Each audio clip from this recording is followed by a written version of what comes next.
Let's try that again.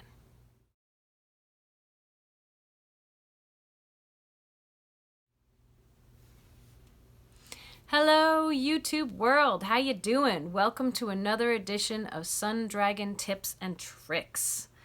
So today we're going to talk about the knit stitch. If you really want to get going in knitting, the first thing, I'm doing a little cast on right here. The first thing you need to learn is long tail cast on just to get started. And to do that, you should check out my long tail cast on video that I have already put out. But once you get to the point where you have a bunch of loops on your needle, then what the heck do you do? The first thing to learn is the knit stitch. And today we're going to go over some of the basics. I'm going to do my best to draw, without animation or anything, to draw out the 4 steps of a knit stitch. And then we're going to practice it a little bit. Now there are 2 main stitches in knitting. There is the knit stitch, hence it's called knitting, and then there's the purl stitch. And we'll wait till another day to get into some of the mechanics and the logic of the purl stitch. For some people it'll help to know what it is, and for some people it'll help to just learn the motion of it, the steps. So today we'll do the knit stitch, and believe me, you can still do amazing things without learning the purl stitch. You should talk to Liz sometime, my assistant. She is not so fond of the purl stitch. She does as much as she can in knitting, and she makes beautiful things. There's really cool stuff you can do just with the knit stitch, and it's great to get that under your belt before you move on. Our beginning lessons, we do long tail cast on, knit, and purl. And taking it a step at a time can be a really good way to get muscle memory on all 3 of those. So, come with me as I attempt to draw out and then do a knit stitch. By the way, before I zip on over to that, I am teaching what's called English style knitting. There's English and Continental, not to throw too many vocab words at you, but I already have. So this is the way I teach it in the shop. Some crocheters moving to knitting might find Continental easier, but we'll have to see when we have time to talk about how to do Continental instead. Here we go. Okay, let's see about drawing and diagramming a basic knit stitch. Basic knit stitch, when you start a row of knitting, the full needle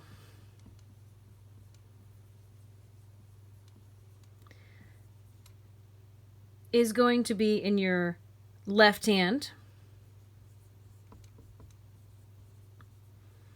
and your empty needle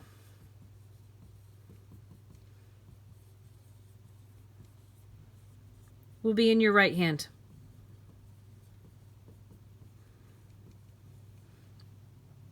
Now we're going to knit the stitches across to the right hand needle, and then when you're done with the row, to start a new row, you flip them around so your left hand always has the full needle to start a fresh row, and your right hand has the empty needle. And this, just if you have done your long tail cast on, like my other video, your very first row, you will have a tail, which it can be very dangerous to knit with, so I tie it up. Alright, so full needle in the left hand, empty needle in the right hand. Let's walk through a stitch, and I'll see if I can draw things out as we go. So I break a knit stitch down into 4 steps. As I wiggle this around here, I might have to edit it to get it in the shot better. Here is step number 1. Step number 1 I call going in front to back.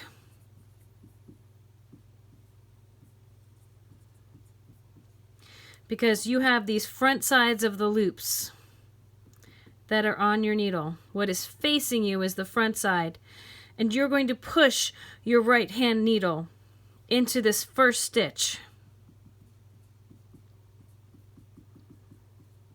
From the front, we're going to start over here.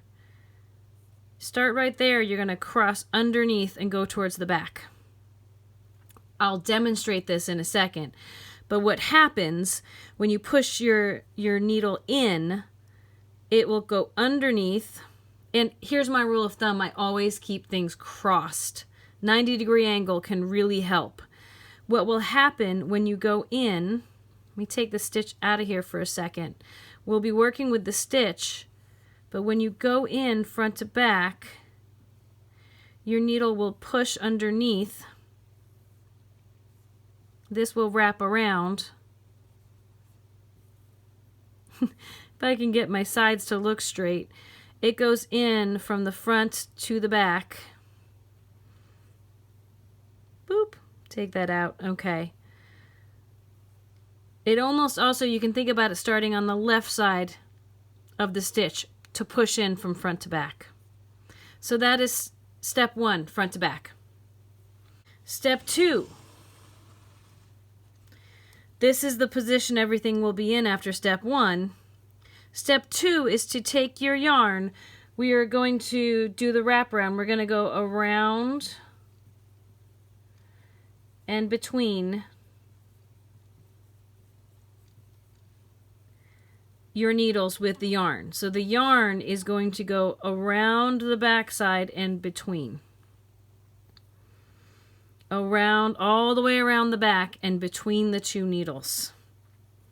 When that happens, the yarn you wrapped around and between will be right here. It goes all the way around to the far side. It's over here when you start. You go all the way around behind and between. So this right here is your wraparound. Wrap around and between with your yarn.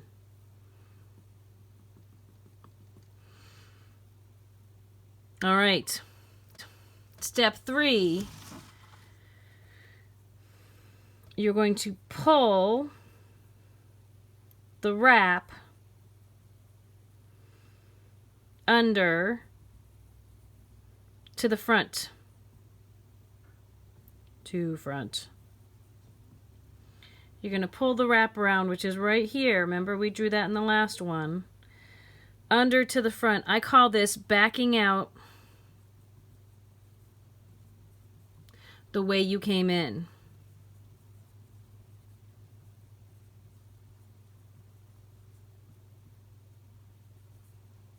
So we went in this way, so we need to pull it back straight the same direction. The same direction, or reverse direction is really the better way to put it. You go in straight, you got to come back straight. I liken this to if you park in the parking lot at Ingles, you pull straight in, you got to back straight out or else you sideswipe the car next to you. You got to come straight back out. So this wraparound, when we duck it under, we're going to scoop it under with this back needle. When that happens under this strand right here, what will happen, this will look, when you finish that, we come under, back to the front. This guy will now be in front, but he will have, let me see if I can get this in here. You pull that wraparound under to the front. And you'll still have this, here's the stitch we've been working this whole time. He's back here. But this is our wrap that we've pulled under to the front. That's step 3. Step 4, here's where we were when we ended step 3. Step 4 is this stitch we've been working this whole time has to come off the back needle here. So we're going to slide it off. Slide original loop off left needle.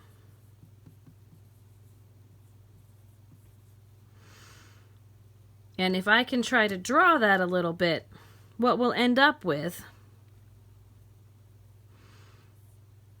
is we will have one less stitch on this, on the left needle, that will have become, if I make my little stubby needle here,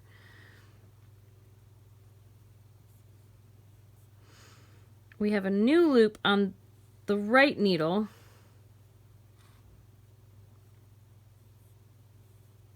And what was the stitch up here, which could be drawn a little better, what was over here is now looking like a little V-neck, V hanging, or heart, some people call it, hanging underneath.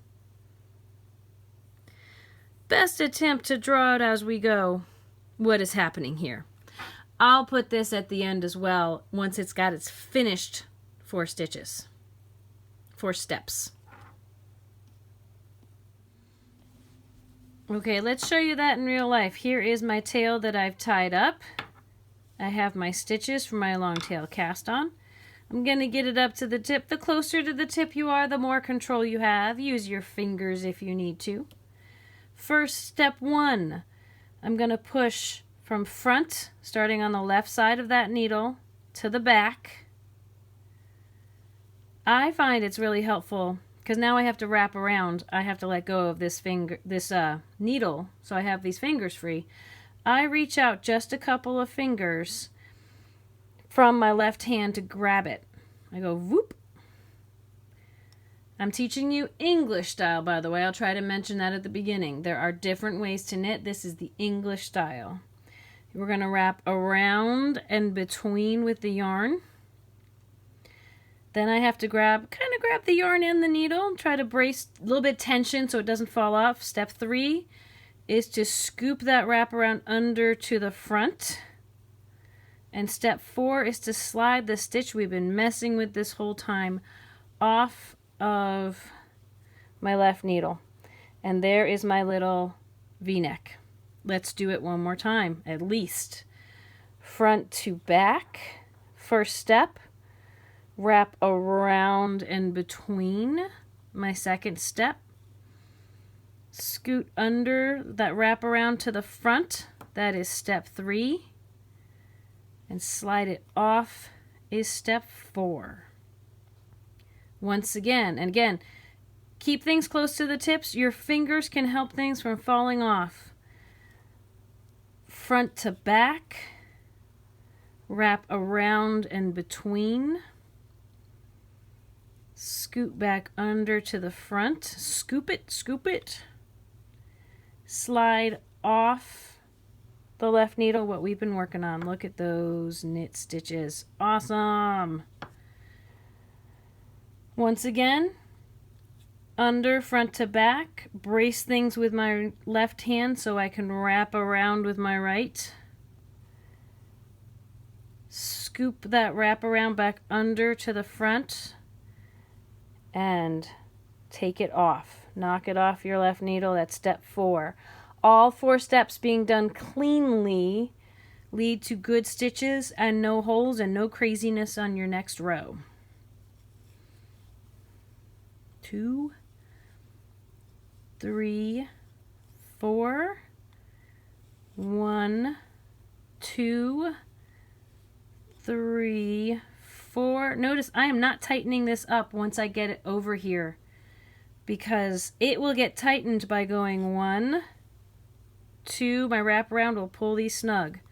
3, 4, if I have trouble pulling this off, it's because this is all connected. This guy is connected to back here. You got to slide them up a little to let it come off. 1, 2, 3, 4. And the last one can feel weird and loose. That's okay. 2, 3, 4. Now, finished a row. To start my next row, I need to switch hands. I need to put the full needle in my left hand, the empty needle in my right. Take a look at this. This is normal. A lot of new knitters go, it's big, I did something wrong. Look, I've been knitting for years and mine's big. What some people do, I don't want you to do this, is they will go, oh look, it looks all tight now, it's great. But take a look what happened. There's 1 stitch right now. If I pull it over the needle to the back to tighten it up, now I've got 2 where there was 1. I'm going to add stitches. This is why some people end up with a triangle. Try to just pull it down Only work with the loop that's on the needle. 1, 2, 3, 4. 1, 2, 3, 4. Front to back, wrap around in between, duck under to the front, slide off. If you take a look, I am not even necessarily doing anything with my left needle other than holding it there. I'm not going weird directions. Conserve your movement. 1, 2, 3, 4. This guy doesn't change angle. I might lift and lower him, but I'm keeping the same angle. 2, 3, 4. Push front to back, wrap around in between, duck under to the front, slide off my left needle. 1, 2, 3, 4. 1, 2, 3, 4. Now what I have here, I have the front side of my knit stitch over the back side of my last knit stitch. And if I turn this around to start my next row, the back side of my last row is facing me, and I'll put a front side on top of that. That is what leads to a squishy, squishy, yummy thing we call garter. And it's wonderful, especially for beginning projects. So thanks for joining us on our adventure to start to teach you knitting stitches. There are so many cool things you can do with just the knit stitch. Next time we will go over purl stitch, and if you need to, as I mentioned before, go back and check out my long tail cast on to really get started. But the knit stitch, it's great. 4 basic components. I'll put the picture at the end again. You can do so much just with the knit stitch. If you love this, tackle it. Try some patterns might be next. Ooh.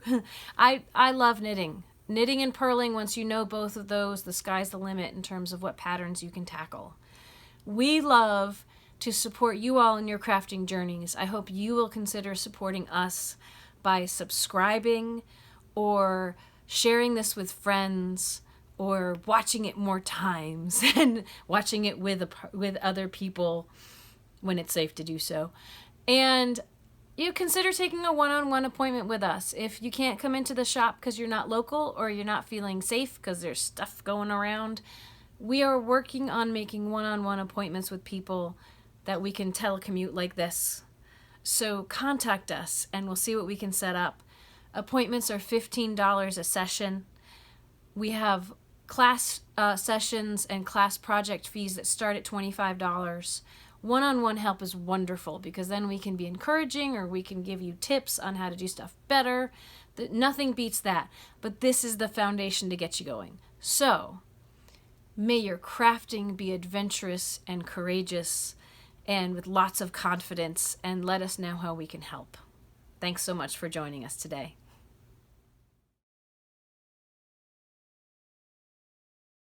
Hi, baby. What's that? Is it dinner time? Did mommy spend too long making videos today? Yeah. Yes. Okay.